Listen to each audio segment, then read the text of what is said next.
Sejam bem-vindos para mais uma aula de matemática. O tema de hoje será polinômios, né? Uma abordagem inicial ainda com a introdução e algumas particularidades aqui que a gente vai estudar hoje, apesar de que é um conteúdo novo no nome, né? Mas você já conhece já uma função polinomial de segundo grau, por exemplo, né? Mas vamos com calma. Definição de polinômio, ela é um pouco pesada, assim, tá? O que é uma definição de polinômio?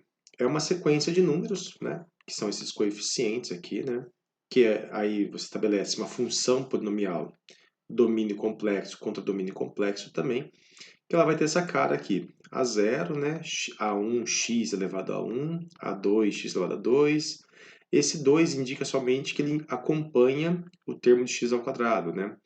O A3 vai ser quem vai acompanhar x ao cubo. O AN acompanha x elevado a n. Nesse caso aqui, o A0, ó, ele acompanha um x elevado a zero. Então, é importante saber isso aqui, né? Ó, mas não vem ao caso, não precisa destacar isso aí.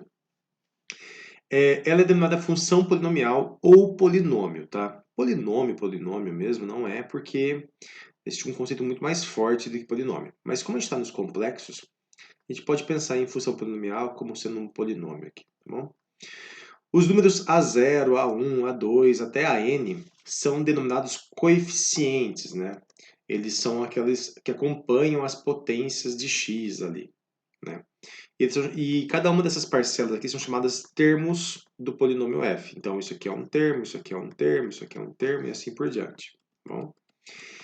Aqui, gente, é importante entender também o seguinte, ó, A0, A1, A2, AN, né? Aqui tem uma posição para isso, né? Então, o seu n aqui tem que ser um número natural, né? Então, é de 0 até sem limite aqui. Mas seu n não pode ser negativo, seu n também não pode ser fracionário. Isso quer dizer o quê? Que o seu x não pode estar elevado a menos 2, por exemplo, numa função polinomial. Se tiver, não é uma função polinomial. Também não pode ser expoente meio, por exemplo, no seu expoente aqui. O coeficiente pode, né? A posição dele não, né? Então, poderia ser meio x ao quadrado aqui? Poderia sim, sem nenhum problema, né? O que ele não pode ser, não existe o a meio, né? O termo de posição meio, não existe isso aqui, tá bom?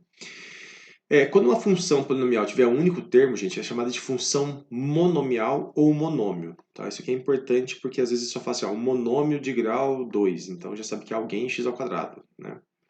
Um exemplo aqui de função polinomial seria essa daqui, ó, f de x igual a 4x à quinta, 6x à quarta, menos 3x ao quadrado, 7x menos 2. Quem é meu A5? O A5 é quem acompanha o x à quinta, então meu A5 aqui vale 4. Quem que é meu A4? É quem acompanha o x à quarta. Então é 6. Quem é o meu A2? Antes disso, ó, quem é meu A3? Eu não tenho x ao cubo aqui, então quem acompanha ele é o 0. Quem seria meu A2? Seria menos 3. O meu A1 seria 7. E o meu A0 seria menos 2. Bem? Isso aqui são simplesmente os coeficientes de acordo com a posição que é determinada pelo expoente, né, dessa variável x aqui nesse caso. Bom, vamos supor que eu pergunte para vocês um valor numérico de um certo polinômio. Então tem um polinômio lá, tudo isso aqui que eu escrevi aqui é só uma definição, tá? Aí eu pego um certo valor alfa e eu quero calcular o p de alfa. P de alfa é chamado de valor numérico de p em alfa. Vamos lá, por exemplo aqui, ó. Considere esse polinômio aqui, né? Vamos supor que eu peço para você calcular f de 1. F de 1 vai ser o quê? F de 1 vai ser 1 à quarta menos 6 vezes 1 ao cubo, mais 10 vezes 1 ao quadrado, mais 2 vezes 1, menos 5. Quem será meu f de 1 aqui, né, gente? Logicamente, resolve as potências aqui primeiro, para vocês não terem nenhum problema de se perder nisso aí, né? Potenciação, né? Quem manda mais primeiro. E depois você vai fazendo a multiplicação e a soma. No caso do f de 1, gente, perceba o seguinte, ó. Isso vai ser 1. Perceba que meu coeficiente aqui também é 1, né? Aqui vai virar 1 ao cubo, 1 vezes menos 6 permanece sendo, então, o menos 6. 1 ao quadrado é 1, vezes 10 permanece sendo 10. X igual a 1 aqui vezes 2 permanece sendo 2.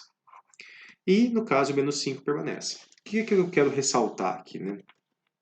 Se fosse outro número, você tem que fazer cada um dos cálculos. No caso de f de 1, gente, f de 1 sempre será a soma dos coeficientes.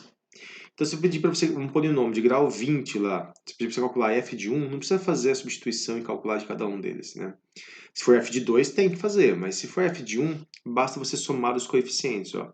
Menos 6 somado com menos 5 daria menos 11, com mais 10 fica menos 1. Menos 1 com mais 1 é 0, sobrou aqui 2. Então, meu f de 1 é 2. Uma outra coisa que eu posso falar também é o seguinte: a soma dos coeficientes desse polinômio, né, será igual a quem? 2. Né? Por quê? Porque é o que eu falei, quando você calcular f de 1, só sobra a soma dos coeficientes, que é o que nós obtivemos aqui. Tá bom? Bom, e no caso de você calcular o P de alguém lá, o F de alguém, o G de alguém, isso, o nome é indiferente, né? Se você calcular qualquer imagem e essa imagem der zero, significa o quê? Que este valor daqui é chamado raiz do polinômio. Por que raiz? Raiz porque ele gera uma imagem nula, né? Graficamente falando isso aqui, esse polinômio vai ter um certo grau, vai ter uma certa curva. Quando eu pensar em que a imagem é zero, significa que eu estou cortando, né, esse eixo, essa função está intersectando o eixo x. Então, raiz da função é onde corta o eixo x, onde satisfaz a igualdade, né, onde vai resultar em zero aqui. Nesse caso, por exemplo, quero calcular f de 2. Como que eu calcularia f de 2 aqui? Ó? 2 ao cubo, menos 6 vezes 2 ao quadrado, mais 5 vezes 2, mais 6. F de 2 será, então, 8. Isso aqui vai ficar menos 24, mais 10, mais 6. Se eu somar isso aqui, f de 2 vai dar 0. Né? Se isso acontece, gente, o que eu posso afirmar? A imagem deu 0. Significa, então, que o 2 é raiz de f de x, do polinômio f de x. Que nesse caso aqui é um polinômio de grau 3. Né? Calculei aqui. Se vocês tiverem que pensar em calcular e obter a imagem, né? Beleza. Se você obter a imagem igual a zero, você pode afirmar que é a raiz. Daqui a pouco você vai aprender a calcular as raízes desse polinômio quando chegar em equações algébricas. Deixei aqui um exercício para vocês treinarem um pouquinho, né? Um primeiro aqui, pela lógica dá para sair fácil, né? Se você não enxergar, vai dar um pouquinho de trabalho, mas sai. Tem mais um exercício aqui. Esse aqui, ó, eu quero que você calcule P de 1 mais I. Você vai vir aqui na sua função, onde tiver x, você vai colocar 1 mais i e vai desenvolver o cálculo. Esse 1 mais i aqui é um número complexo, tá? A parte imaginária e tudo mais. Aqui, eu quero, mesmo esquema, né? Estou te dando um valor de z, eu quero que você calcule f de 1 mais i. No lugar do z, você coloca 1 mais i, eleva a quarta, né? Tem um jeito de fazer potenciação, que é mais interessante de usar aqui.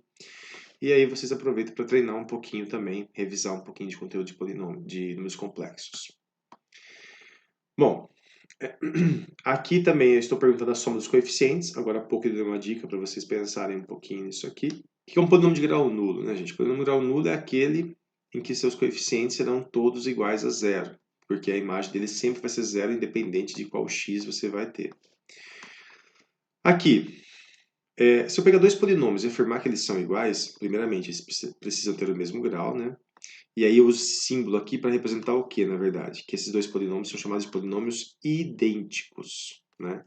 Idênticos quer dizer o quê? Que eles coincidem em todos os valores de x. Quando que isso acontece, gente? Isso acontece quando esse coeficiente é igual a esse coeficiente, o próximo é igual ao próximo, esse vai ser igual a esse aqui vai ser igual a esse, né? Cada um com o seu coeficiente, seu termo correspondente aqui, os seus coeficientes devem ser iguais. A simbologia aqui, né, é um pouquinho complexa, mas nada difícil de entender também, ó. O coeficiente AI tem que ser igual a BI, qualquer que seja I pertencente de 0 até N. Traduzindo, o A0 tem que ser igual a B0, o A1 tem que ser igual a B1, o A2 tem que ser igual a B2, né? Até o AN tem que ser igual a BN. Aqui, ó, eu quero que esse polinômio seja identicamente nulo. Como que um polinômio vai ser identicamente nulo, gente? Se quem estiver aqui for zero, quem estiver aqui for zero, quem estiver aqui for zero e quem estiver aqui for zero também. E aí, com isso, eu posso montar uma equação e descobrir os valores da restrição que ele pede aqui, a m ao quadrado mais n ao quadrado. Aqui é diferente um pouquinho. Eu quero que esses dois polinômios sejam idênticos. Quem acompanha x ao quadrado aqui, ó, a menos 1, tem que ser igual a quem acompanha x ao quadrado aqui. Quem acompanha x, e assim por diante. E aí você descobre os valores de a, b e c. Bom, esse primeiro momento aqui de polinômio, gente, é muito mais tranquilo que os demais, tá?